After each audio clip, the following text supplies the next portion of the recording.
Sunday. Kasi baka isip po ang Saturday, pwede natin i-move ng Sunday. Yun lang po yung announcement. And then, karagdagan ko lang, para sa mga youth na naka-add sa Real Quick Talk Fellowship, ayan, Thursday, mga kapatid, ako po yung in-invite ni Pastor Romar Basian na mag-speak online. And then, nag-asa ko ng help ng mga young people natin dito, na si Sunday, si CJ, at saka si Mayan. Ano na to, i-help ako for outline and viewing sa Zoom. So, at i-share yung PowerPoint. Yan. So, yun lang po. May karagdagan po pa po ba? Okay, welcome. You're welcome here. Mag-practice na ako. Ay, journalist.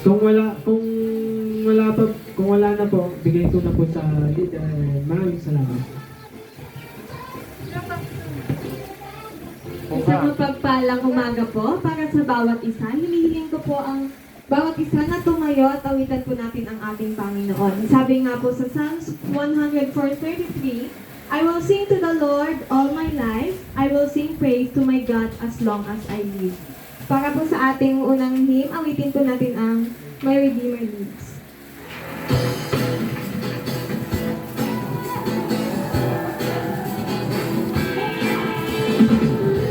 Awitin po natin ang ating mga kamay. I know He rescued my soul. His blood covered my sin. I believe.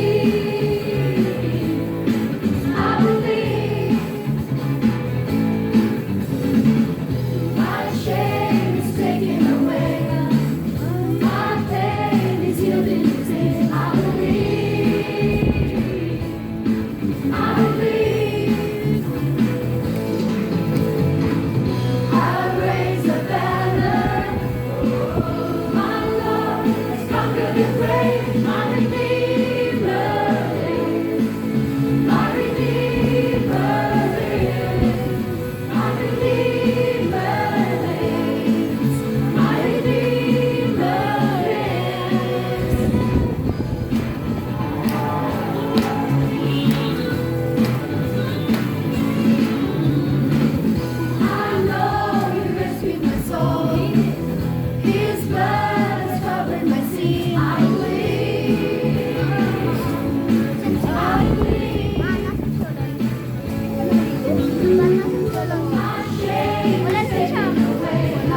pray for peace. Comfort for family, protection while we sleep. We pray for healing, for prosperity. We pray for your mighty hand to ease our suffering.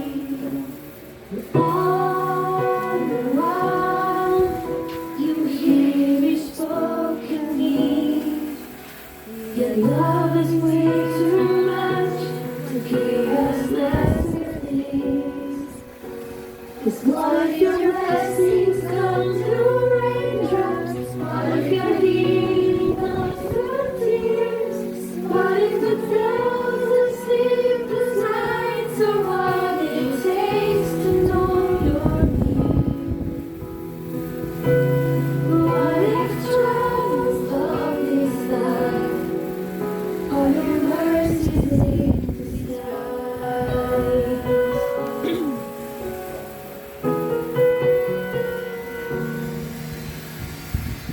We pray for wisdom, your voice to hear. And we cry in anger when we cannot feel you near. We doubt your goodness, we doubt your love. As if every promise from your word is not enough. All the while, you hear each desperate plea. Lord, that we'd have faith to believe. 'Cause what if your blessings come through raindrops? What if your healing comes through tears? What if the thousand sleepless nights are what it takes to know you're near? What if trials of this life are your mercies in disguise? When friends betray us, when darkness seems to win, we know the pain reminds this heart that this is not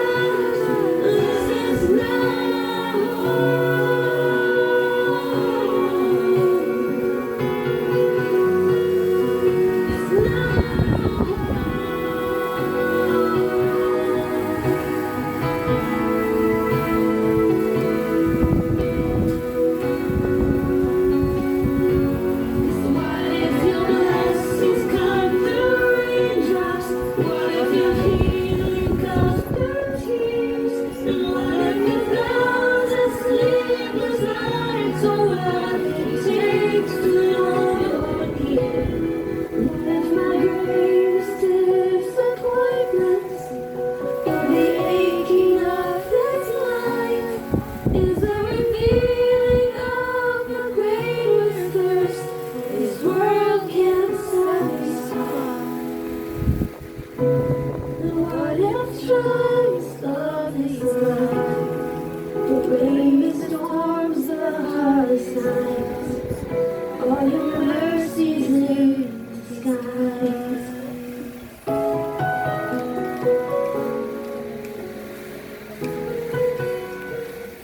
Para po sa ating last hymn, awitin po natin ang Grace ng Mercy.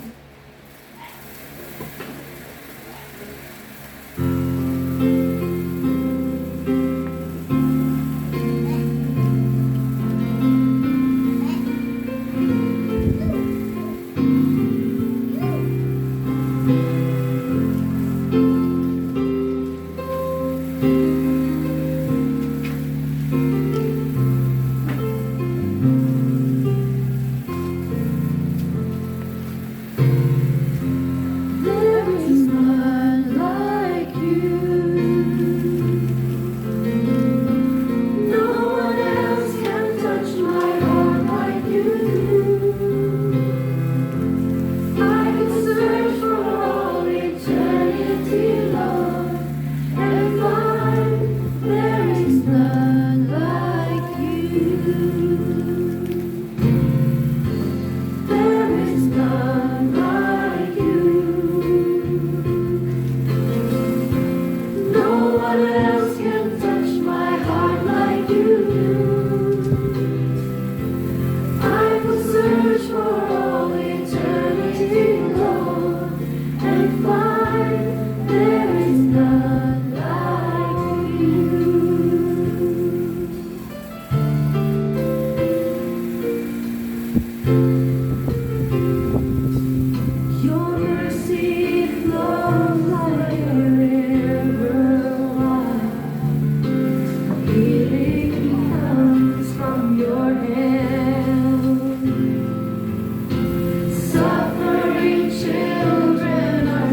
not like you.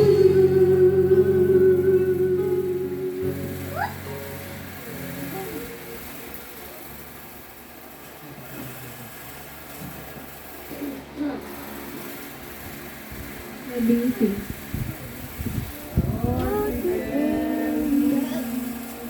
Yes, and truly, pure and holy, tried and true,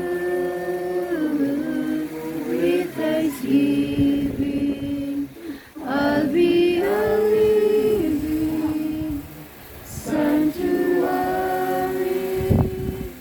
for you. Sanctuary for you. Ayan.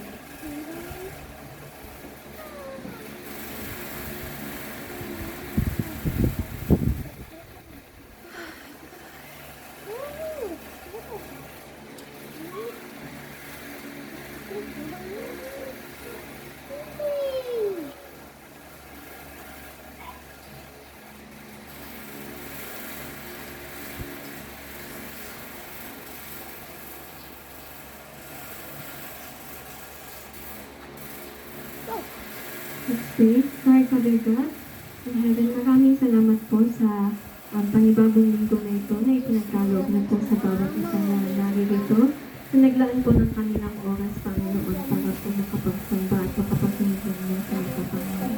Panginoon, sana po kayo ang maging sentro ng worship na ito, na ang kalwalhatian niya lang po ang aming makita at hindi ang mga bagay, Panginoon, na nakakapag-usap sa aming Panginoon. Panginoon, maraming salamat po sa presensya ng bawat isa. At maraming salamat din po sa inyong paggawain sa amin throughout this week, Panginoon. Sa kalakasan, sa pagbibigay ng blessing, sa pagpupugay po ng pangangailangan namin, Lord God.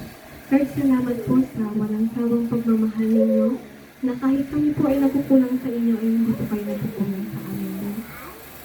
Lord, tunay nga po na tulad ng sinabi sa kanta na there is none like you, na wala pong katulad ninyo, Panginoon, na lubos at walang sawang nagmamahal sa amin, na handa pong ialay ang inyong anak para po sa aming mga kasalanan, Panginoon.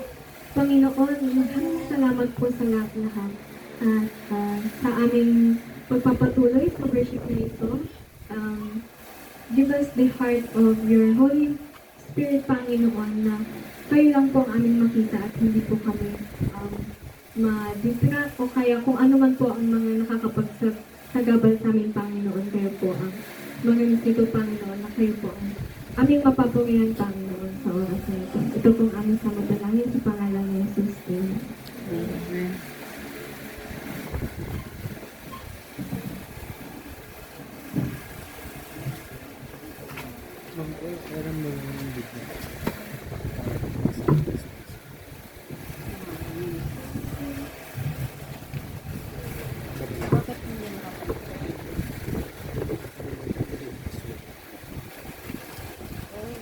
Kaya nga mga kapatid, pinamamagit ko sa inyo. Alang-alang sa mga kahabagan ng Diyos, na inyong iharap ang inyong mga katawan na isang haing buhay, banal at kaaya-aya sa Diyos, na siya ninyong katampatang pagsamba. At huwag kayong makiayon sa sanlibutan pagbabago sa sanlibutan ito, kundi magiba kayo sa pamamagitan ng pagbabago ng inyong pag-iisip upang mapatunayan ninyo kung alin ang mabuti at kaaya-aya at lubos na kalooban ng Diyos. Purihin po ang salita ng ating Panginoon.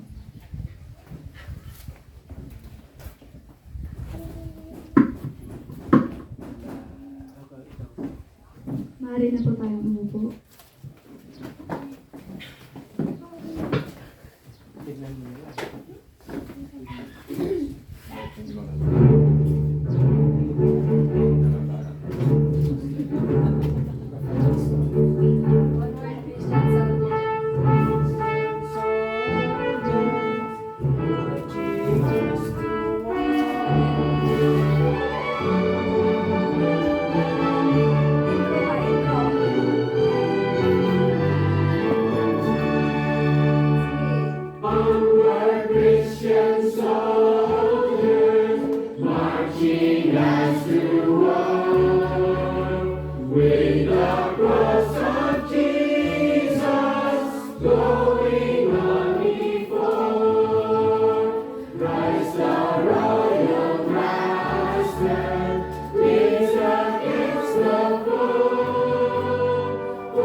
Christians, we are treading where the saints have trod.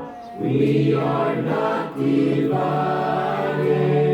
all one body wing, one in hope and doctrine, one in charity. Onward, Christian soldiers, marching as through war, with the cross of Jesus going on before. Onward, then, ye people, join our howling cry. When with thousand voices in the triumph sound, glory, heaven, honor, unto Christ the King.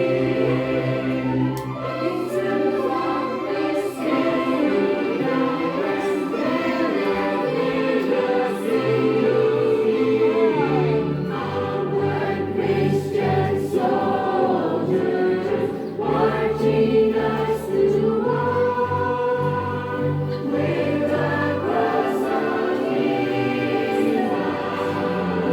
going on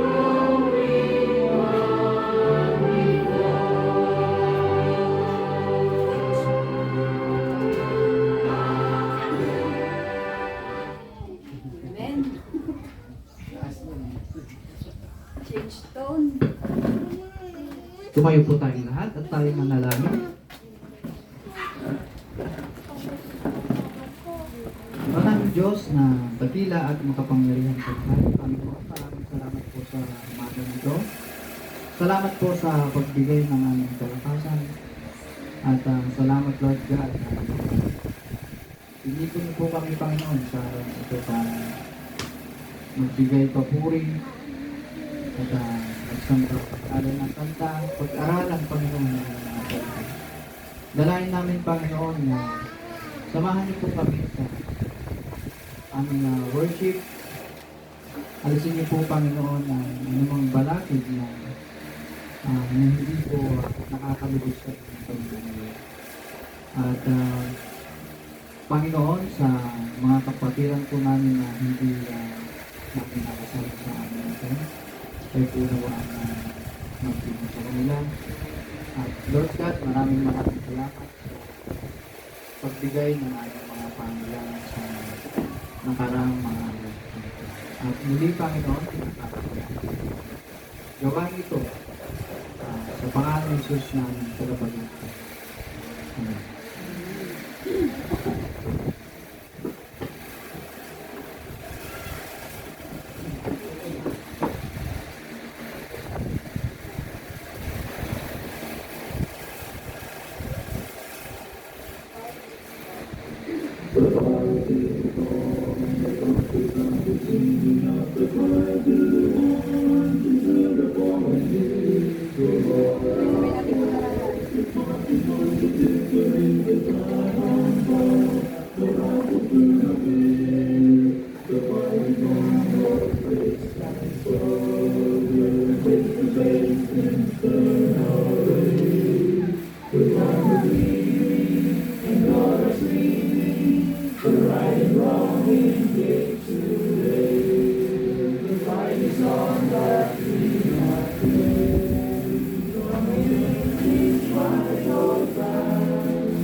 ang soldiers po lahat yung hindi sa nice message of the song din kasi we are in the battle. Kaya kailangan ng mga Christian only. Para po sa ating salitang pagbabasa or responsive reading, matatagpuan sa aklat ng Efeso or Ephesians chapter 1 verse 1 to 14. Sa aklat ng Efeso chapter 1 verse 1 to 14. Sa nakagawian po nating salitang pagbabasa, unahin ko na po sa verse 1, chapter 1, verse 1 hanggang 14 sa aklat ng Efeso. Mula kay Pablo, na apostol ni Kristo Jesus, ayon sa kalooban ng Diyos, para sa mga hinirang ng Diyos na nasa Efeso at tapat na sumasampalataya kay Kristo Jesus. Verse 2. Sumainyo nawa ang niyaya at kapayapaan mula sa Diyos na ating Ama sa Panginoong Jesucristo. Verse 3. Purihin ang Diyos at Ama ng ating Panginoong Jesucristo. Pinagkalooban niya tayo ng lahat ng pagpapalang espiritual at makalangit dahil sa ating pakikipag-isa kay Kristo. Verse 4.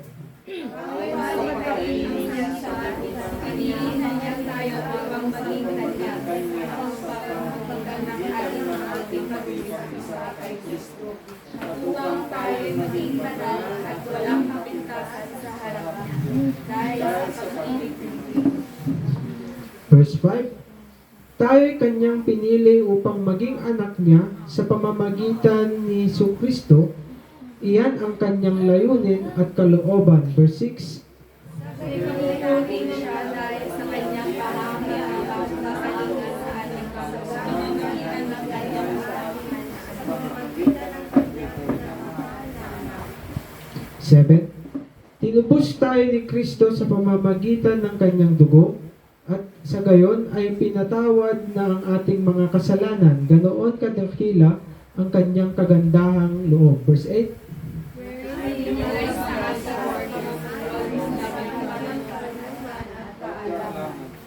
Verse 9. Ipinapaunawa sa atin ng Diyos ang hiwaga ng kanyang kalooban na isa sa katuparan sa pamamagitan ni Kristo. Verse 10.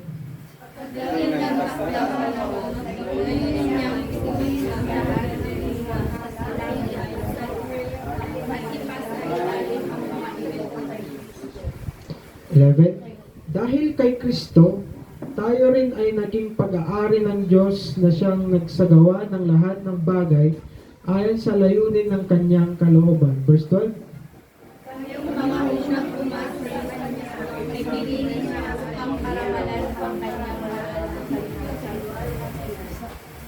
13. Kayo man ay naging bayan ng Diyos matapos ninyong marinig ang salita ng katotohanan, ang magandang balita na nagdudulot ng kaligtasan,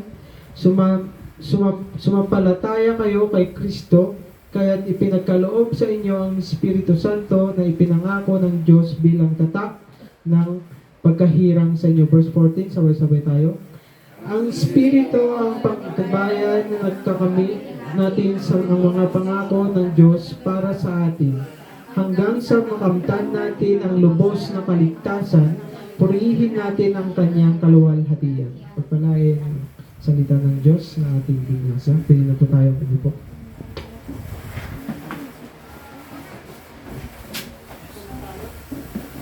Meron ba? Ako na.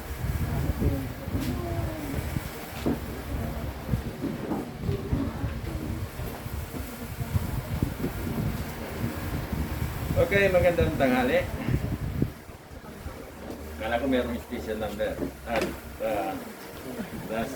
na nandito ako merong testimony time. So, ngayon ako diretso. So, bago ang lahat, gusto kong pasensya na kayo na hindi ko ito tatanggalin kasi dayo ako sa inyo. So, that's a protocol. Kaya dito, nasanay ng ganyan. Ako pag nagabiyahe, lalagay ng ganito. Para hindi ako makadala kung sakaling may dala ako. Okay? Bago ang lahat, sino sa inyo naka-attend ng online sa graduation ni Pastor Vai? Wala? Saglit lang. Walang yata. Picture lang, Pastor. Ha? Picture lang. Hindi nila senior dito yung link. Sinishare ko yung link pero ang nag-share lang yung administration doon sa IGBI. Kaya siguro hindi kayo nakalink. So anyway, on behalf of the church, I want to congratulate Pastor Vai as one of the graduates sa ating Bible School. Sa IGBI Bataan, 3 sila. Yung iba hindi nakarating, meron sanang iba. Pero sa ibang mga Bible School, I think more than 40 lahat ang nag-graduate as a new pastor. So, kasi marami ang IGBI. IGBI Osamis, IGBI Davao, IGBI Isabela, meron pang Extension Bible School sa Negros City. So, marami sila na nag-graduate. At nakatin ako ng online, pero hindi ko lang picturean yung nag-speak siya. Nadidelay yung camera ko, nadidelay yung kamay ko. So, yung mga iba lang ang napicturean ko sa kaya ganun. Kulang aking mga information. But anyway, virtual, although yung iba nakadalo doon, pero yung mga speaker, mga virtual.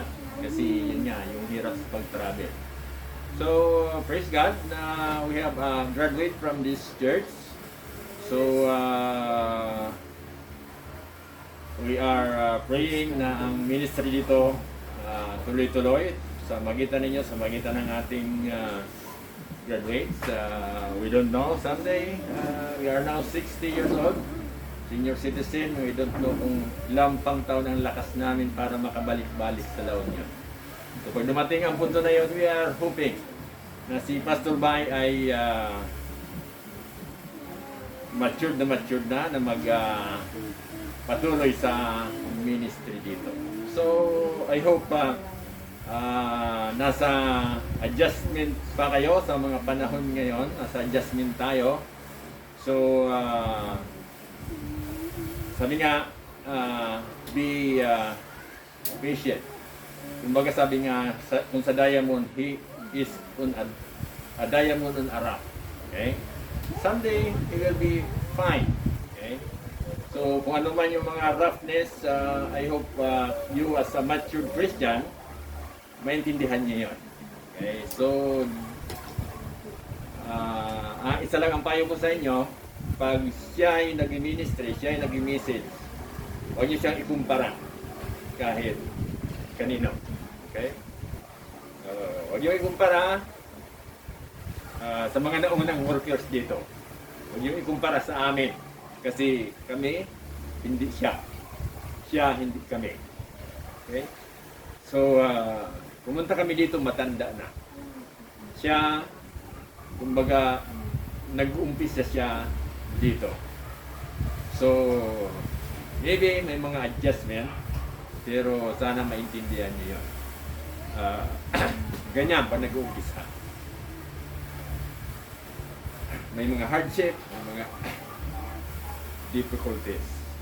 So, ano man yan, kayo as mga kapatid dito, kayo ang unang makakaintindi sa ministry dito. So, isa yan sa mga payo na maibibigay ko sa inyo bilang kapwa mananampalataya, kapwa manggagawa, at we don't know kung ano ang mga mangyari ahead of time. We don't know kung matagal pa bago mag-rapture, but ang alam natin, we are now in the last days. So just go. Move on. Okay? Ano man yung mga hardship, ano man yung mga difficulties, ano man yung mga hindrances, pagpatuloy natin. Okay? Kasi kami, sabi ko nga, limited ang buhay namin, limited ang buhay natin. So, we will be happy at age of 17 na maka-drive pa ako papunta dito. So, I hope maabot ko pa yon at I hope maabot ko pa yung 80. Pero for sure, pag nagsubra ka ng 80, mahirap na mag-drive. Kahit 70 o 85. Exceptional na lang yon na may mga naka-18, 19 nakakapag-drive pa, nakapag-travel pa. So, panalangin ko na sana ang Panginoon bibigyan pa kami ng good health until na sa mga edad na yon. Pero, most of the time, pag nag-70 na, 75 na, 80 na, minsan yung mga church goer, they want a fresh speaker. Okay? Kasi ayaw na rin nila ng uutal-utal na nag-preach. Nahihirapan na rin yung mga new generation. So, sana maintindihan nyo yan. So, we're praying na sa mga susunod na panahon, si Pastor Bay, pagpatuloy niya ang pag-aaral ng salita ng Panginoon, ministry at yung commitment. Okay? At hindi lang siya, tayo ng mga taga dito. Okay? So, I believe this church, ito'y gagamitin ng Panginoon para ipagpatuloy ang gawain dito sa La Union. So, I always imagine when we were young, kasi nag-umpisa kami na Christian, kaya mga bata, nag-attend kami ng BBA, Sunday School. So, yung church sa amin sa Mampirao, 53 years ago, so I'm now 60, so I was 8 years old nung nag-started yung grace sa amin. So, sa bahay, maliit sa bahay. So, may mga rough time na doon sa amin, naalala ko na minsan may 2 taon, 3 taon na walang nakakabisitang pastor. Yung elders na nagtuturo. Okay. May mga time na halos kakaunti na. Pero pinagpatuloy nila yon. May blessing sa amin pag may nakarating na pastor galing sa ibang lugar. Kasi yung unang pastor na nag-graduate from our place, yung kapatid ko, si Pastor Rosero. Pero, he was never assigned in our place. Bumalik siya sa Bicol, sa Daraga siya na-assign. Yung pangalawang pastor na nanggaling sa amin na pag-graduate, I think ako. Then, si Pastor Joel. Then, mga Bible woman yung mga kapatid ko. Diba? So, may mga time na yung church na yon gaganon din, nanlulupay-pay din. At patuloy sila. So, ngayon, yung church na yon ginagamit ng Panginoon. May mga missionary nang galing doon, mga supporter galing sa church na yon. So, halos maraming gawain na napapagpatuloy dahil sa maliit na church na yun. So, ngayon, sa blessing na nagkaroon ng church doon sa Camarines through the work of the missionary. So, kung may mga time na maybe nakikita nyo na hindi nyo maintindihan ang ministry, ang paalala ko lang sa inyo, yung commitment na nandyan sa inyo, ipagpatuloy niyo. Kasi kayo ang gagamitin ng Panginoon. Okay? Gaano man tayo kakaunti ngayon, after 10 years, after 20 years, after 40 years, doon yung makikita na ang Panginoon gumagalaw sa church niya. Gumagalaw sa mga buhay niya. So, yan lang ang gusto kong ipaabot sa atin dito. At ay sana magkaroon tayo ng meeting mamaya na emergency meeting tungkol sa ministry natin, especially tungkol sa kanyang ang tawag doon? Acceptance or installation service para sa kanyang oath sa bilang assistant pastor sa church na ito. I-set natin yung date kung kailan. Isabay na rin natin yung ating kaunting handaan sa kanyang pag-graduate. So, I really praise God na kahit maraming rough na panahon pagpatuloy niya na makagraduate. Okay? In spite na maraming difficulties. Okay? So, may mga time na nag-expect tayo na sa ibang mga kaya na nag-expect tayo, pero yung inaasahan natin, hindi natuloy yung gawain niya. Why? Kasi hindi niya napagtagumpayan. Hindi niya, yung commitment niya, hindi siya naka-stand. Okay? So may mga time na gano'n. But, praise God, na ang Panginoon naging faithful sa atin dito sa church ito, naging faithful kay Brother Bay, kahit maraming mga roughness, nipagpatuloy niya tuloy-tuloy ang kanyang desire na makatapos sa Bible School. So, patuloy natin na ipinalangin. So, kung ano pa man ang mga ipapalis sa atin dito sa kanya, patuloy natin ipanalangin para yung calling sa kanya bilang pastor ay magampanan niya. At tayo dito bilang local church, maging parte tayo sa ministry na yun. Okay? So, ngayong umaga, sa ating mensahe, gusto kong buksan ang ating Biblia sa Acts chapter 19. Actually, ang series of message natin from the book of Ephesians. But, para lubos natin maintindihan yung book of Ephesians, gusto kong basahin ang Acts chapter 19. Ito yung pinaka-background tungkol sa Ephesian Church. Let us stand up and let us read Acts chapter 19, verse 21 hanggang 27. Okay? Acts 19, 21 to 27. Ito pinaka-background ng Ephesian Church. Actually, from verse 1 hanggang 27 yan, the whole chapter 19 is all about the backgrounds of Ephesians. But, let us read only from 21 to 27. Sabi niya dito, pakinggan niyo kung wala kayong Biblia, meron kayong Biblia, buksan niyo at sundan niyo ang aking babasahin.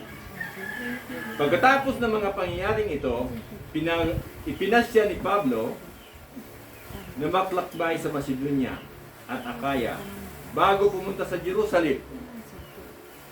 Kailangan kong puntahan ang Roma pagkagaling sa Jerusalem, sabi niya.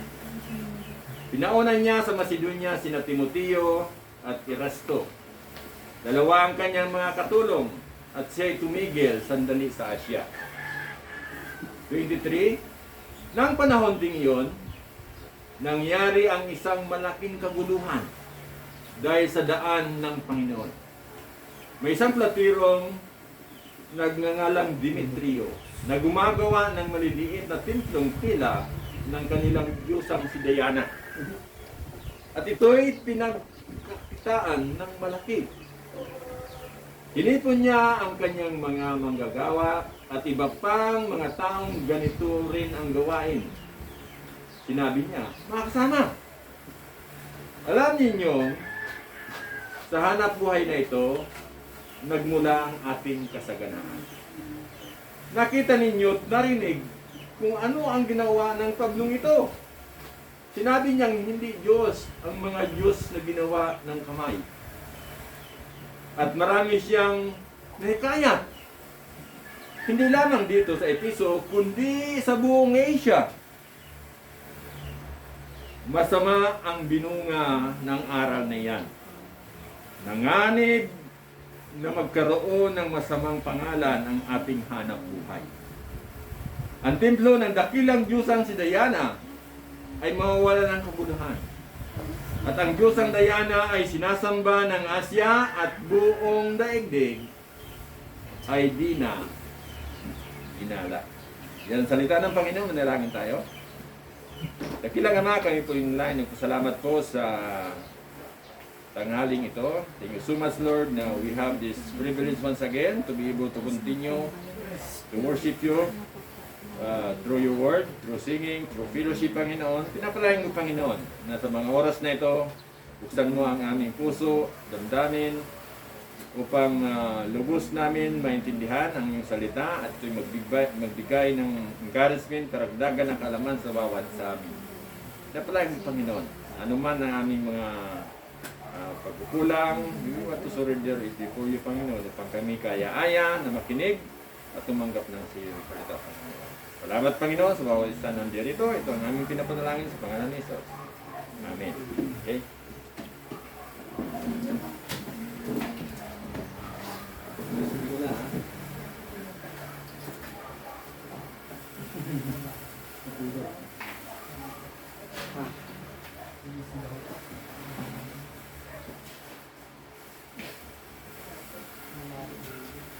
Okay, tuloy tayo sa ating series of message from the book of Ephesians.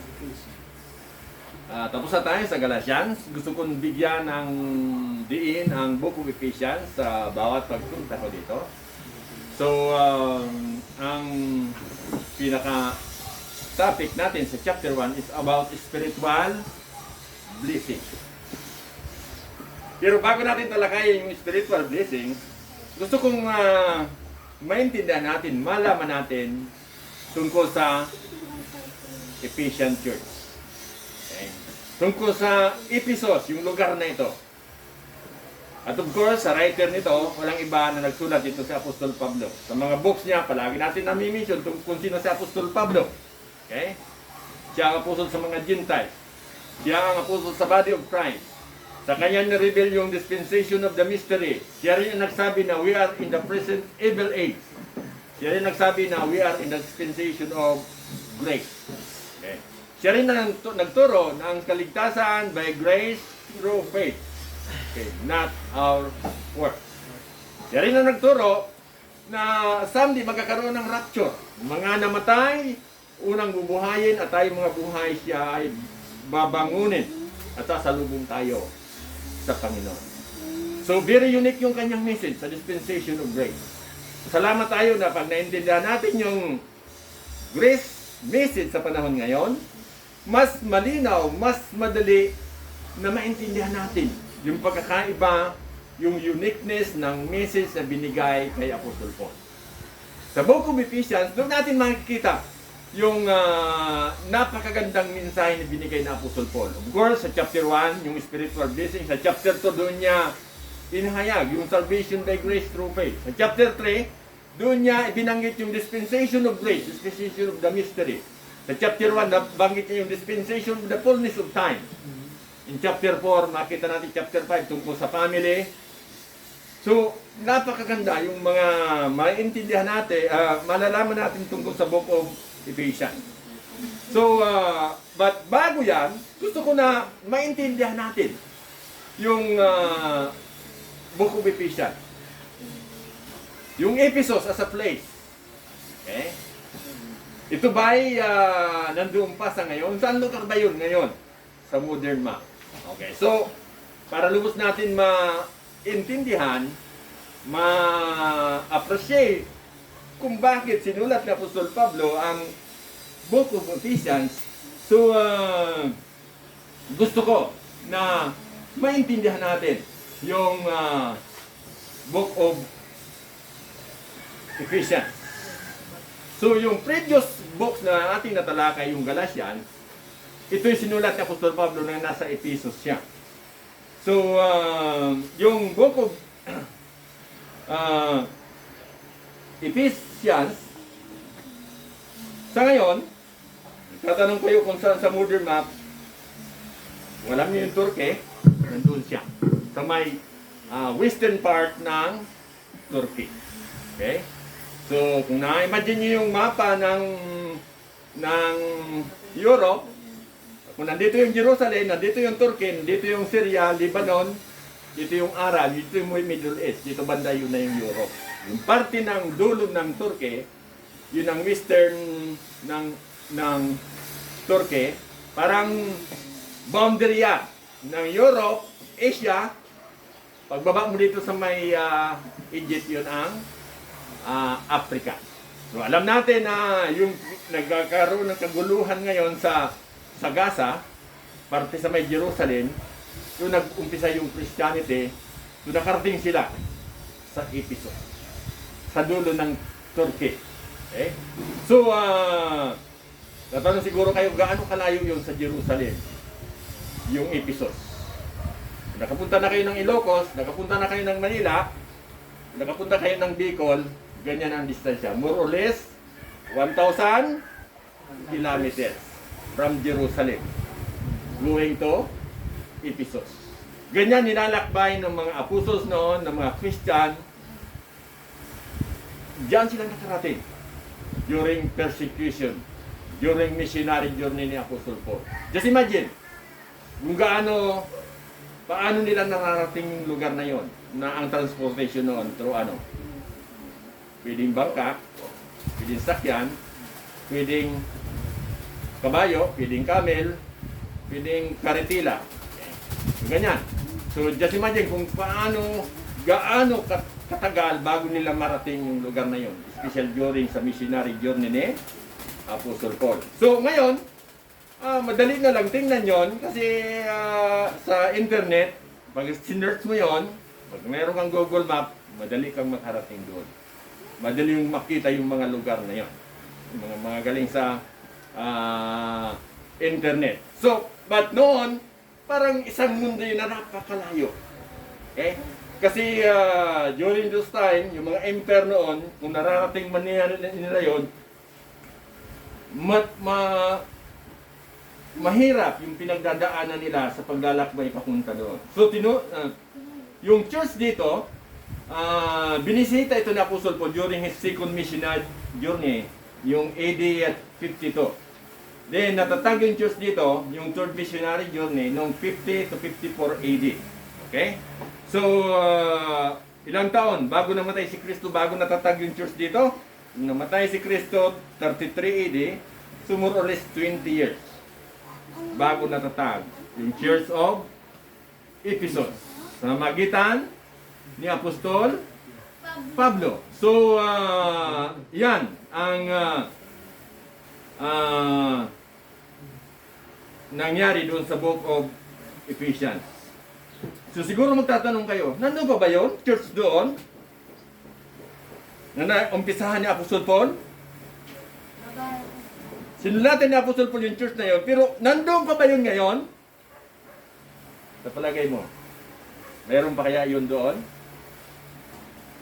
So many years na nakalipas, how many millennium? Almost 2 millenniums na kasi 220 na tayo ngayon. Kung nag-umpisa yung church doon, 50-56, so 1,980 na ang nakalipas. Nandun ba kaya yung church na yon, yung Christian na yon? So,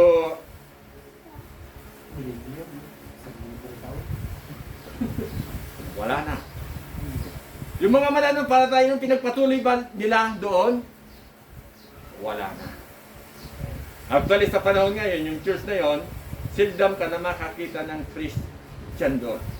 Kasi maraming empire ang lumipas na kung saan nakangker yung mga Christian doon. Okay? So, kung makakita natin sa church ito, maraming dumaan ng mga empire. Kaya nawala yung mga Christian doon. So, of course, ang unang pastor na nagpastor doon si Timothy, at sabi sa history, siya na rin ang unang bishop na nagpatuloy sa gawain sa church na yon. Pero yung mga Christian doon nawala. Ang pinaka-devastating nangyari sa kanila during the time na nangyari yung lumaganap yung Islam sa panahon na yun. So in other words, sa panahon ngayon, karamihan ng mga tao doon, mga Islam believer. Kasi nakamko yun. Lumaganap yung Islam noon at isa yan sa mga lugar. Middle East hanggang Turkey. So, kaya yung mga Bible-believing Christians doon, matagal na nawala. So, yun ang Ephesus, yung Christian doon, nawala. So, ang pinaka-famous sa lugar na yon, na biblically makikita natin yung Temple of Artemis. Temple ni Diana. Okay. So, yung temple ni Diana, temple ni Artemis, very famous siya noon. Natanggal ba yung temple of Diana, temple ni Artemis, sa mga nakalipas na history? Nawala din. Kasi yung mga 263 AD, yung mga German, kinangkid nila yon. Na-destroyed yun. Pero may mga, tapos uli, may mga natira na destroy din ng mga 614 AD. So, yung temple na yon, makikita natin na nawala rin. Kahit yung temple doon na famous. During those time, isa ito sa mga sinasabi na 7 wonders of the world. Okay? Kaya, hindi pwedeng sabihin ng iba na ang Biblia ay gawa-gawa lang. Bakit? During the missionary trip ni Apostle Paul, during na mag-start yung church sa Ephesus, very famous yung temple ni Diana, Artemis sa Book of Ephesians. So yung sinulat niyo sa Acts, according dun sa mga history, nandoon yun. Okay? Facts yun. Totoo yun.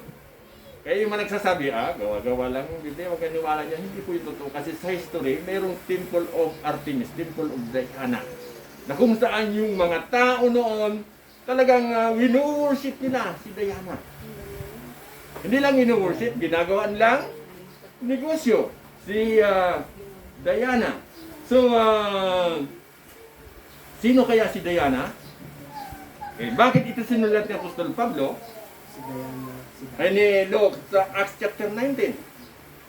Si Diana, very famous yun. Kasi si Diana ay isang, in Roman religion, goddess of wild animals. Okay? So identified with the Greek goddess Artemis. Okay? Si Diana, sa Roman religion, yun siyang goddess.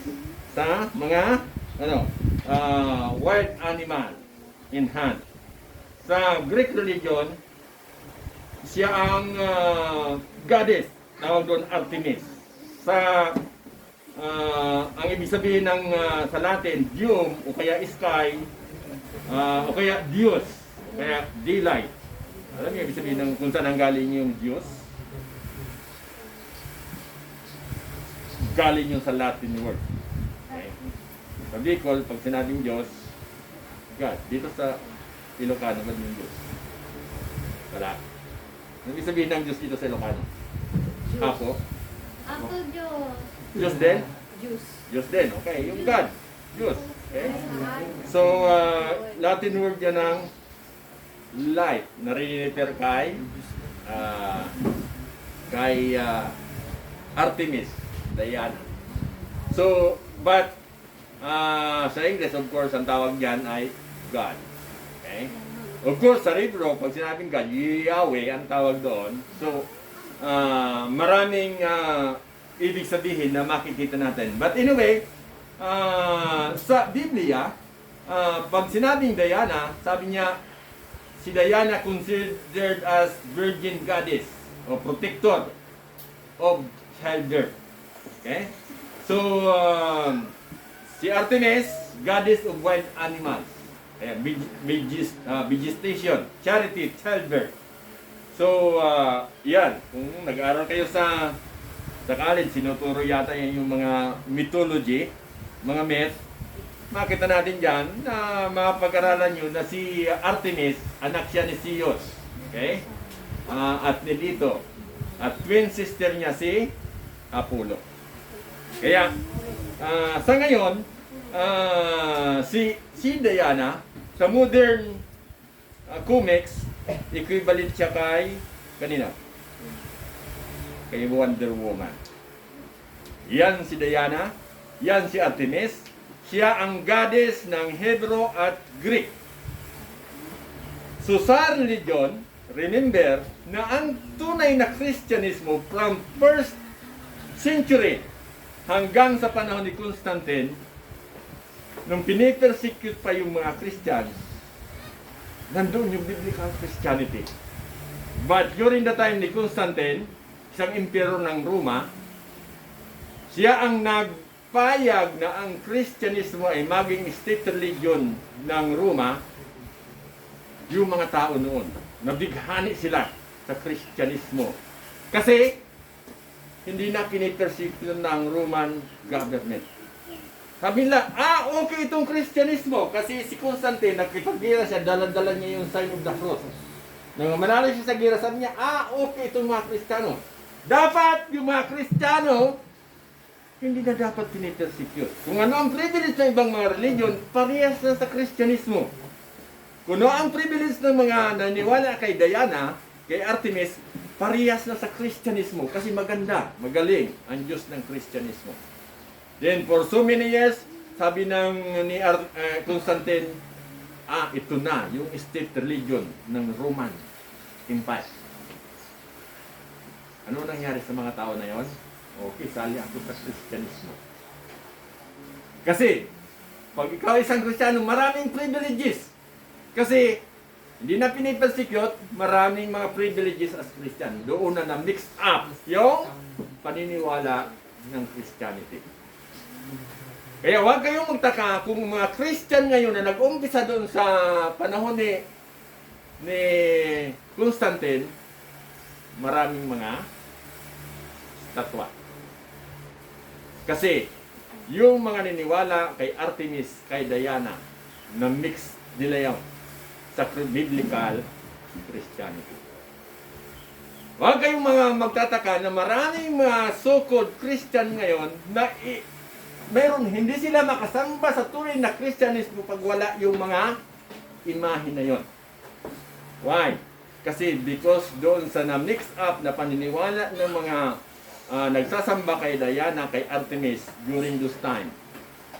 Kaya maraming mga tao ngayon na mahirap sa kanila na iwanan yung kanya na sistema sa pagsasamba sa tunay na Diyos. Hindi sila makasamba sa tunay na Diyos pag wala silang nakikita. Saan niya nag-origin? Dito pa sa panahon ni Apostol Paul, maraming ganyan na mga tao. Yung mga tao na yon na mix up doon sa tunay na Kristyanismo. So, ngayon, kung titingnan natin dito sa Acts chapter 19, siguro ito sa magre-remind sa atin kung ano ang katotohanan dito sa mga Christian dito sa Ephesus. Okay?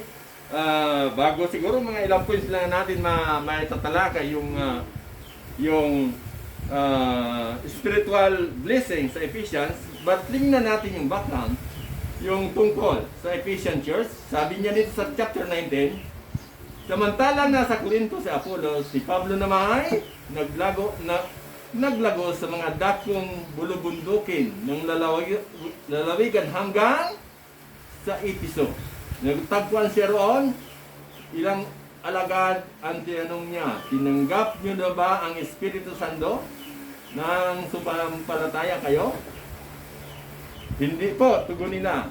Hindi namin narinig ang Espiritu Santo. Okay? Kung gayon, sa ano kayo bautismuhan? Tanong niya. Sa bautismo ni Juan. Nila. Sinabi ni Pablo, ang bautismo ni Juan ay tanda ng pagsisisi. Sabi niya sa mga Israelita na dapat silang sumampalataya sa darating na kasunod niya sa makatuwid bagay si Jesus. Nang marinig nila ito, sila ay nagpabautismo sa pangalan ng Panginoong Hesus. Ipinatong ni Pablo ang kanyang kamay sa kanila, bumaba sa kanila ang Espiritu Santo, at sila ay nagsalita ng iba't ibang wika na nagpahayag ng salita ng Diyos. Sila ay kumulang 12 lalaki. So, ganito ang background sa Ephesian Church. Sina Apostol Pablo nang dumating doon, may mga Kristiyano na doon. Kaya nga lang, yung mga Kristiyano doon, ang tinuturo nila yung Kristyanismo na galing doon sa 12 Apostles. Nagpapractice sila ng baptism, yung baptism, baptism ni John. Okay. Yung for the remission of sin.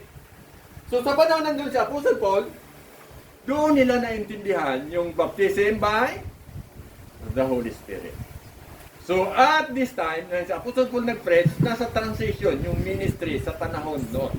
Kaya nga, nang nabinyagan sila sa banal na Espiritu, nag-speak sila ng tongues.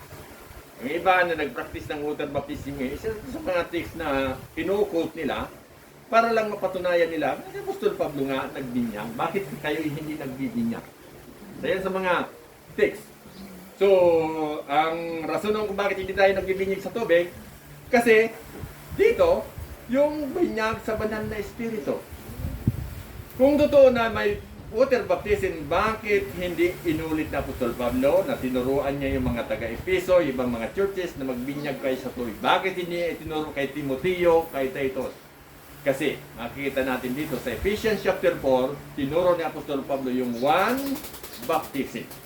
Baptism by the Holy Spirit. So, dito, yung mga mananampalataya dito, ang pinapractice nila nang dumating si na Pablo, yung baptism by water. Then, of course, nagkaroon ng speaking in tongues. Sa chapter 11, makita dito na nangyari pa yung sa magitan ng handkerchief, ating basahin dito, makita natin dito na yung himala, napakatindi pa. Sabi dito sa verse 11, at gumawa ng mga pambihirang kababalaghan ng Diyos sa magitan ni Pablo, kahit panyo o dilantar na kanyang ginagamit ay dinadala sa mga may sakit. Gumagaling ang mga ito at umaalis sa kanila ang masasamang espiritu. May ilang huli roon, pagala-gala at nagpalayas ng maraming espiritu. Pinangahasan nilang sabihin ang pangalan ng Panginoong Hesus sa mga inaanihan. Inaaniban ng masamang espiritu. So, during this time, si Apostle Paul, nag-preach siya.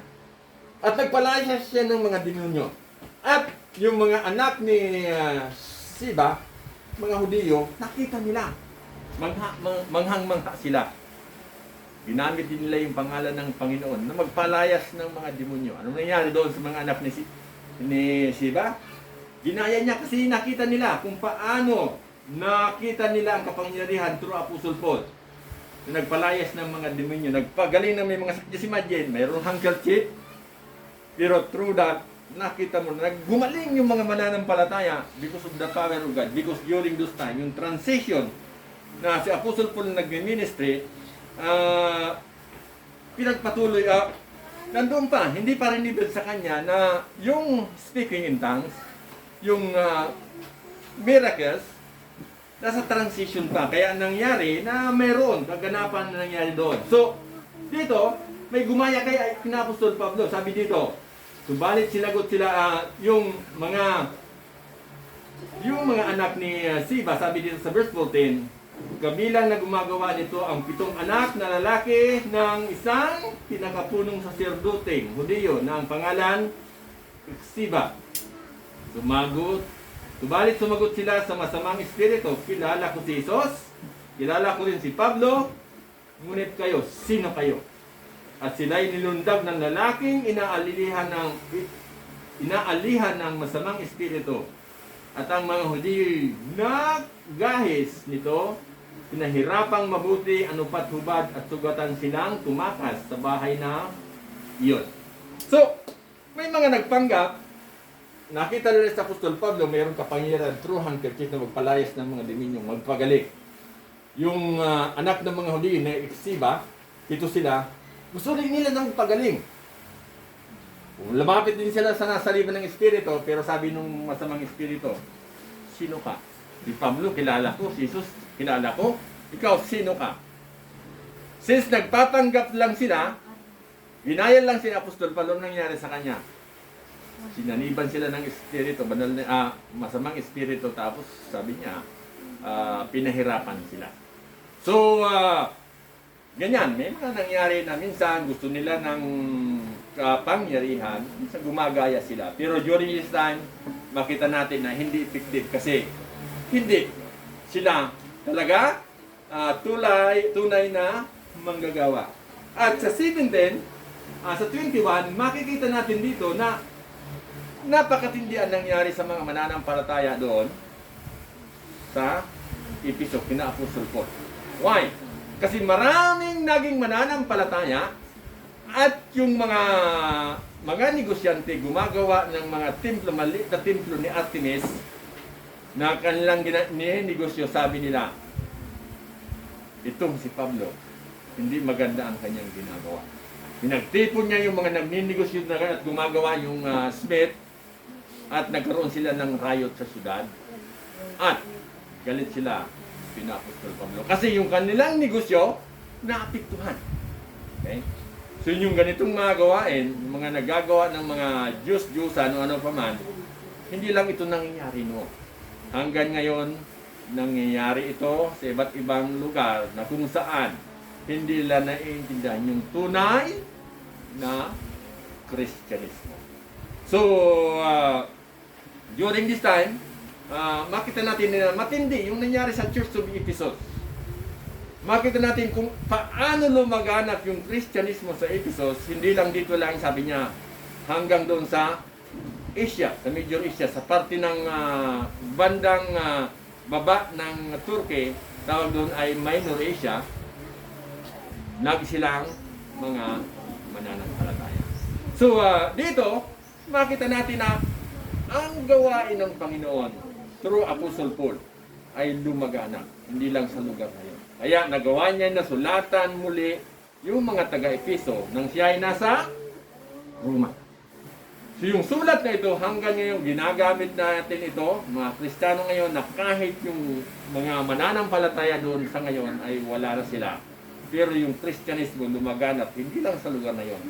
Hanggang sa buong mundo, makita natin na maraming biblical Christianity na kung saan nagpapatuloy. Although may mga Christian ngayon na adulterated, but ang katotohanan, maraming mga tunay na mga mananampalataya na nakabase sa scriptures na makikita natin na nagpapatuloy sa ngayon.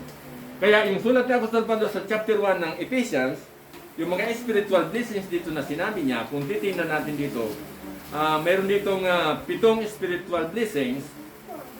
Maybe this time, talakayin lang natin ang isa. Yung spiritual blessings na makikita natin sa mga taga-Epeso at sa atin na binigay na Apostol Pablo. Makita natin sa verse 3 and 4, sabi niya dito, magpasalamat tayo sa Diyos at Ama ng ating Panginoon Jesucristo. Pinagkalooban niya tayo ng lahat na pagpapalang spiritual dahil sa ating pag-isa kay Kristo. Okay, pagpapalang spiritual. Ano ito? Sa atin ngang pinagkaisang ito, hinirang niya tayo bago nilikha ang sanlibutan upang maging banal at walang kapintasan sa harapan ng Diyos. So, ang pagpapalang spiritual, sabi niya, hinirang niya tayo bago pa man nilikha ang sanlibutan. Na maging ano? Maging banal, walang kapintasan sa harapan ng Diyos. So, tayo ng mga mananampalataya ngayon, sa lahat naman nakakilala sa Panginoon, hindi aksidente na tayo naging isang mananampalataya. Tayo, hinirang na ng Diyos bago pa man nilikha ang sanlibutan.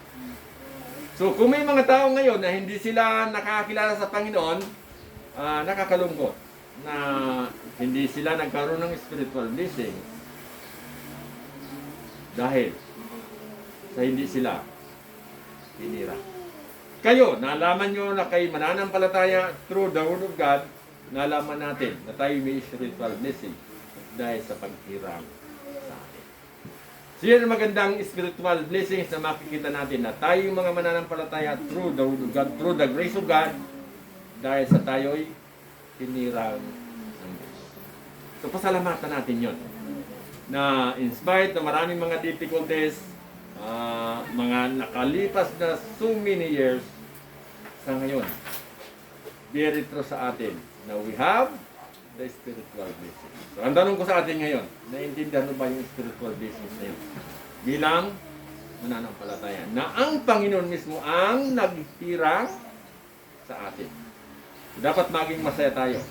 Dapat magi tayong matatag bilang mananampalataya. Kasi, napakaganda na ang Diyos ang hinirang sa atin. So, pasalamatan natin yun. Yan lang ang mensahe. Putol muna natin dito dahil medyo mahaba yung background ng Book of Ephesians. So, I hope sa pagpapatuloy natin, we will enjoy learning from the Book of Ephesians kung bakit sinulat na Apostol Pablo. At ibang mga katotohanan na makikita natin from chapter 2, chapter 3, chapter 4, hanggang chapter 5. So manalangin tayo. Dakilang Ama, kami po yung nalangin. Nagpasalamat po sa tanghaling ito. Thank you so much, Lord, na kami pinag-isa mo through your word, through fellowship. At pinapalangin ko, Panginoon, na pagpatuloy mo ang gawain sa lugar na ito. We know na kami pinili mo noong paman bago nilikha. Thank you so much, Lord, for this spiritual blessings. In Jesus' name I pray. Amen. Okay, God bless you.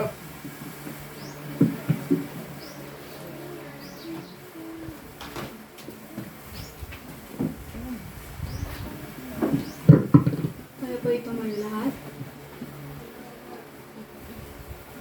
Para po sa ating offertory passage, matatagpuan sa 2 Corinthians 9:6-7.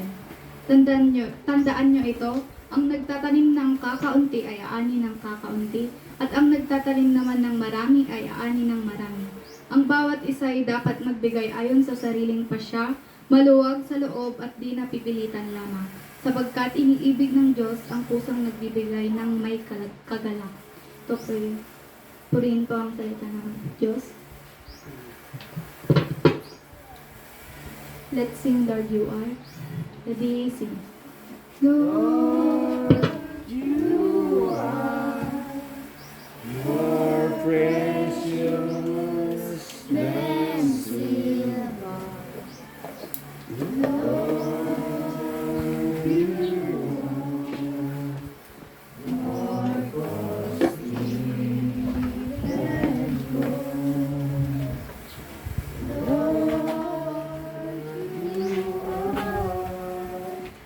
more beautiful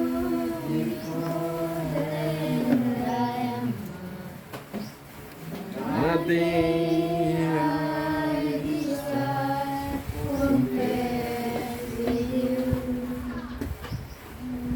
nothing I desire compares with you.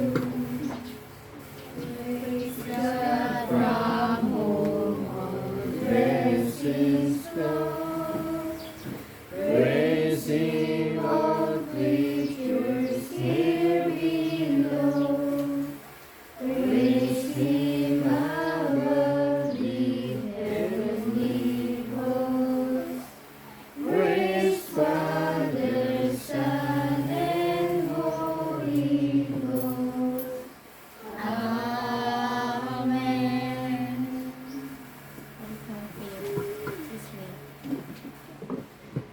Let's pray. Our loving Heavenly Father, kami po ay nagpapasalamat sa araw na ito, Panginoon. Salamat po sa privilege na makapagpakinig ng iyong salita, makapagbulay-bulay ng iyong salita, Panginoon. Salamat po sa iyong salita na patuloy na nagpapalakas sa amin, nagpapatatag po sa amin sa araw-araw, Panginoon. Lord, maraming salamat din po sa blessing na nasa aming harapan, Lord, sa offering na ito. Naway, i-bless niyo po ito at bigyan niyo po ng i-touch niyo po ang mga nagbigay, Lord, kahit maging yung hindi nakapagbigay, Panginoon. Bless their lives, Panginoon. And also, Lord, bless this offering, Lord, na sana, Lord, magamit po ito sa iyong pinagkaloob na ministry dito sa La Union, Panginoon. Naway, mapalawak pa po ang ministry dito, Panginoon. Lord, i-bless nyo rin po ang hanap buhay ng bawat pamilya, Panginoon, na nagsisilbing hanap buhay ng bawat pamilya, Panginoon. And i-bless nyo po ito, Panginoon. And Lord, we are praying also, Panginoon, sa kila Pastor and Ma'am Bing, Panginoon, patuloy niyo po silang palakasin through physical, Lord. And also kay Ma'am Bing, Lord, we all know na she's experiencing depression, Panginoon. Lord, patatagin niyo po si Ma'am Bing. Alam po namin na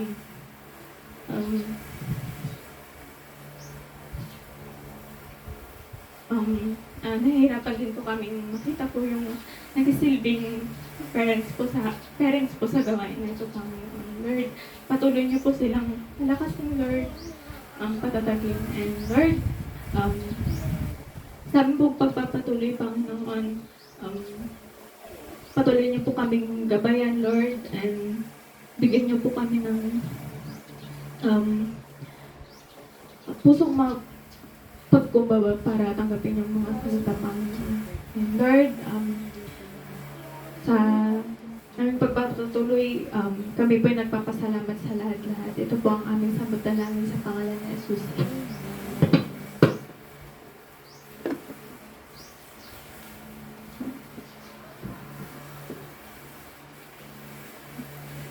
Pwede na po tayo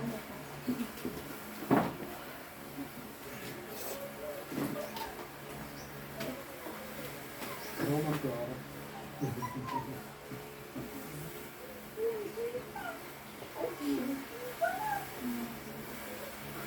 Let's sing Wonderful Grace of Jesus para po sa ating Wonderful grace of Jesus, greater than all my sin. How shall my tongue describe it? Where shall its praise begin? Taking away my burden, setting my spirit free. For the wonderful grace of Jesus reaches me.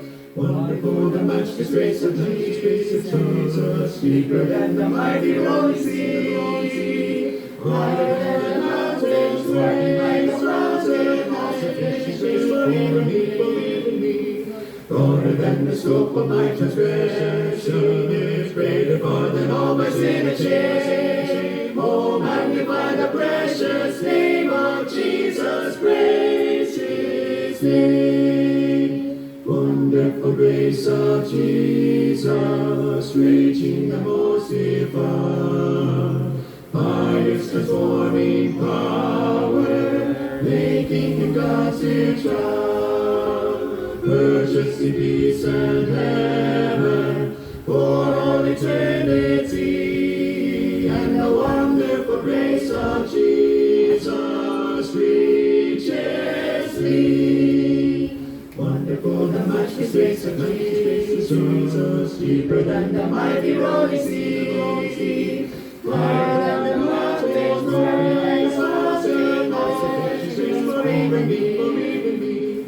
Broader than the scope of my transgression, is greater far than all my sin and shame. Oh, magnify the precious name of Jesus, praise His name.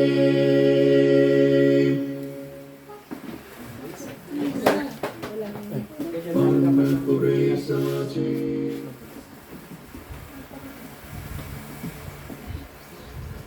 Okay, manalangin tayo. Thank you for praying for Ma'am Lee. Excited siya masyado sa kanyang birthday. Daming inisip. So, tuloy niyo yung panalangin. Speak sila ng Tagalan yung pupunta pero hindi natin alam kung paano kayo makapunta doon. May possibility ba na makapunta kayo? Sino kaya? Tawa na lang muna. Pray na lang po natin. Pray po, Pastor. Pero sa palagay nyo, may makapunta kaya galing dito o mahirap dahil sa travel? Hopefully, Pastor. Yung travel siguro ang saka yung masakyan. Sakyan. So, willing kami talagang Willing pumunta po kami. Kaya ang problema, yung travel Travel. authority. So, yun nga, very uncertain yung kaya hindi mapanatag yung preparation kasi una sinadjust namin na maghanap ng lugar pero nga dahil sa yung mga restriction sabi doon na lang sa bahay ngayon mas grabe yung kanyang pag-aaral doon sa bahay kasi baka marami hindi magkasya o baka merong restriction ulit kasi bawal yung Kung meron katabi-tabi. sa anak madaanan na shortcut pa to avoid the checkpoint. Pwede sana. Pero wala yata kasi boundary. So, Mahirap. So, please pray kasi yan yung inisip lahat. Pagkain, yung mga bisita, ano pa man. So, I don't know kung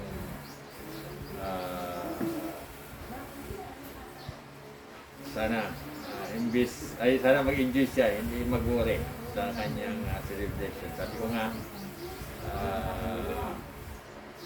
simple lang sana, pero iba yung nasa mind niya kasi yan lang daw ang 60. Doon lang daw siya mag-celebrate. Okay? Kaya gusto niyang hirap sabayan yung kanyang yung mindset. Okay? So, I hope maka-adjust siya. Hindi niya dapat masyadong diblidin yung celebration. Dapat maging practical tayo na gano'n. So, kasi hirap. Ba't iba yung personality natin? So, nagkataon nandun siya sa gano'n na personality. So, thank you for your prayer. Hindi siya masyado, sana maka-cope up siya sa overthinking. Okay? Tungkol sa kanya na celebration. Okay, so yun, panalangin natin. Gawain din doon, dito. Actually doon, nag-restrict kami sa mga very close na, yung malapit na sa mga young people kasi yun nga, dahil ayaw din namin na mangyari na magkaroon ng awaan doon sa amin. Kasi malapit, napalibutan na kami ng may COVID doon. So kaya yung gawain namin doon, Sunday, yung sa Wednesday, yung Friday, Saturday, tinigil muna namin kasi masyadong dikti. Pero hindi mo mabawalan yung mga kabataan. Pagkagabi, gusto nila. Punta doon. Magluto pa sila, tapos kakain. So, kaya let's pray for doon na sana walang makapagdala doon sa amin kasi kami senior citizen na. Kaya ako, palagi ako layo sa kanila, nagkukumpulan sila doon. Pero di may iwasan. Pag may nahawa sa isang family, talagang malamang na mahawaan din yung isa. Kasi meron akong kaibigan sa Baguio, grabe, na tamaan ng COVID. Ang tagal na sa ospital. Okay? Almost, siguro 2 weeks na, 3, dumating pa sa punto na critical. Okay? Critical yung kanyang tagal sa ICU. Talagang antindi yung tama sa kanya. So, hindi nyo kilala kung kilala nyo si Pastor Viernes na tamaan siya ng COVID. Yung tagal, pinag-pray namin siya ng nakarga. Pero ngayon, nag-negative na daw pero naka-oxygen pa rin. So, ang matindi doon, pag nasa ospital ka, yung gastusin, yung restriction, at iba pa, kasi napakamahal ng mga COVID daw.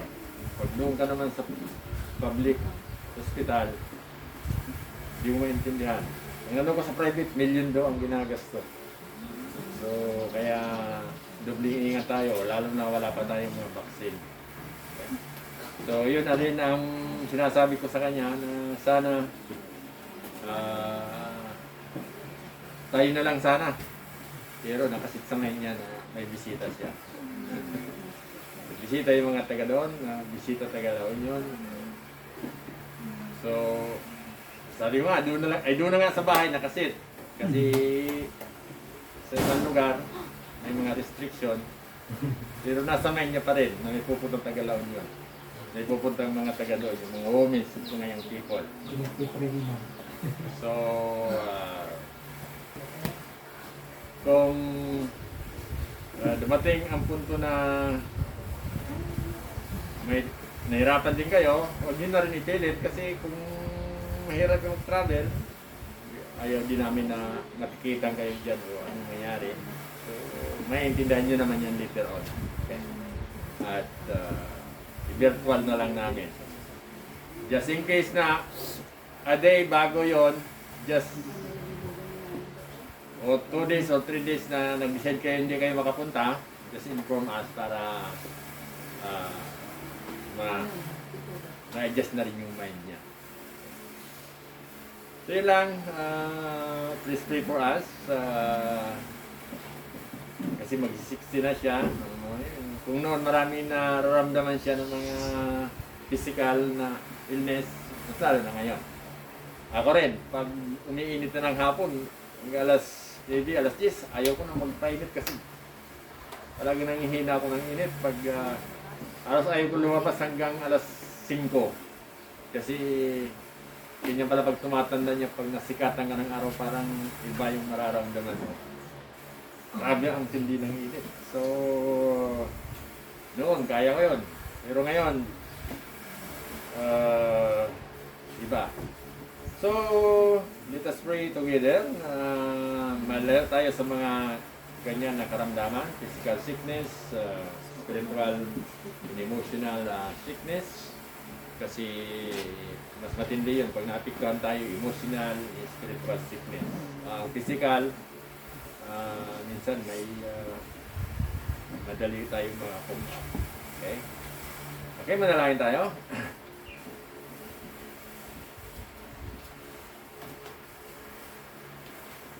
Dahilan nga mga kayo po yung line, nagpasalamat po sa tanghaling ito. Thank you so much, Lord, na we have this privilege once again to be able to continue our ministry in this place. Lord, panalangin ng Panginoon sa panahon ngayon, tulungan ng Panginoon na marunong umintindi sa mga nangyari sa ngayon. Tulungan ng Panginoon na umingat. Ingatan mo kayo, Panginoon, na anuman ang lumalaganap ngayon na virus, Panginoon, iwas mo po kami, Panginoon, upang kami hindi na magkaroon ng maraming burden sa mga bagay na yun, Panginoon. Thank you so much, Lord, your word na patuloy na nag-encourage sa amin, lalo na sa mga spiritual blessings na pinagkaloob mo sa amin, Panginoon. Pinapalangin ng Panginoon, yung mga mananampalataya sa iba't ibang lugar, mga mananampalataya dito, Panginoon, di man sila nakadalo, but continue praying for them, praying for Tricia, for Ming, kay hindi lalo ngayon, Lord, tulungan sila, Panginoon, na sila ay maging matatag sa kanilang Clemens, Panginoon, namin kasama, we're praying for her, Panginoon. Thank you so much, Lord, for this privilege. We're praying also, Lord, for Brother John, Brother GR, iba pang kasama dati na. Praying also, Lord, sa church sa Katulid and other churches sa Baguio at iba't iba pang. Thank you so much, Lord, sa naganap na graduation sa IGBI. Thank you for Asrobay na siya ay willing na magpatuloy sa gawain na pinagkaloob mo siya sa kanya, Panginoon. Thank you so much sa lahat nito. Ito ang pinapanalangin. Pangalan, Panginoon. Let's sing thank you, Lord. Thank you, Lord, for saving my soul.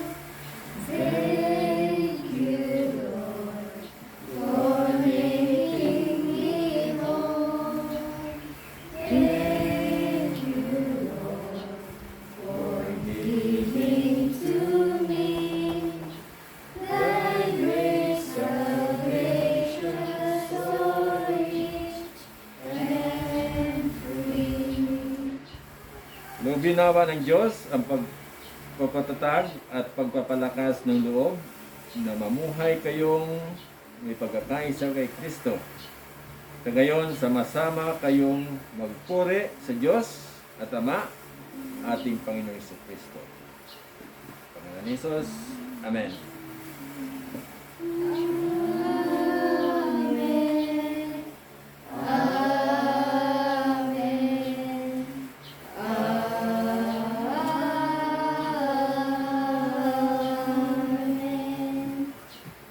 Okay, got this.